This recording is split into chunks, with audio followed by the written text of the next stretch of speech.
The Navy SEALs who served with Special Operations Chief Edward Gallagher described him as, quote, evil and toxic in new video recordings conducted by criminal investigators that were obtained exclusively by the New York Times. The guy got crazier and crazier. You can tell he was perfectly okay with killing anybody. I think he's just wants to kill anybody he can. So what did you actually see Gallagher do? All of a sudden, Eddie just starts stabbing the dude. I see Eddie laying over him with the knife, sticking into his neck. Did Eddie say anything when he did this, or did he just literally pull out a knife and just start stabbing him? He just pulled out a knife and started stabbing him. In your mind, is what happened that day and what happened with all these other incidents war crimes? Yes. Is there any doubt in your mind that these are war crimes? No. These were other Navy SEALs who served with Eddie Gallagher. Chief Gallagher's lawyer told The Times that the video interviews were rife with inconsistencies and falsehoods that created a clear roadmap to the acquittal. Gallagher was accused of war crimes, but only found guilty on a charge involving taking a photo with a corpse. President Trump reversed his punishment and allowed Gallagher to retire with full honors. Back with me, General Wesley Clark. General, this is a story that has gotten lost in the impeachment mix. These interviews that were conducted with other Navy SEALs about Eddie Gallagher's conduct, I think the regular person watching at home would find their words deeply disturbing and worrisome that a service member serving overseas was called evil, toxic, and that he was just looking to kill anybody. Yeah, I think that the other Navy SEALs, all that I've known, would find that very disturbing also. I've known a lot of Navy SEALs and a lot of special operators, and they're all, without exception, honorable men. Men who have undergone some really tough training, who've served in difficult positions. Many of them have used force. Many of them have had to use deadly force against the enemy, and they're good at it. But that doesn't mean that they're killers, in the sense of just can't wait to get out there and kill somebody. And that's what kind of comes through from these tapes. I understand what his lawyer said. His lawyer said there's a lot of inconsistencies. Of course there's inconsistencies.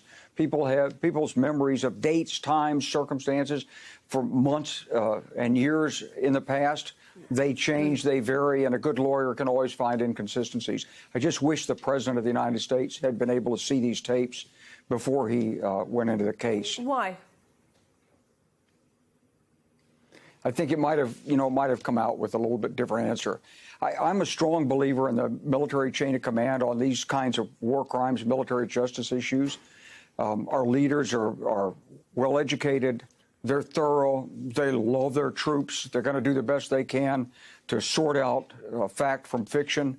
And in this case, the president took a decision that he was empowered to take, but I'm not sure he had access to all the facts. And maybe this puts it in a little different color. What does this do for the reputation of our Navy SEALs and the reputation of our service members who are serving overseas and in very precarious situations?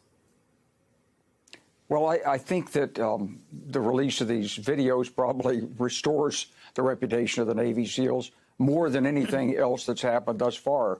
I mean, it was an aberrant action by the commander-in-chief, to be honest.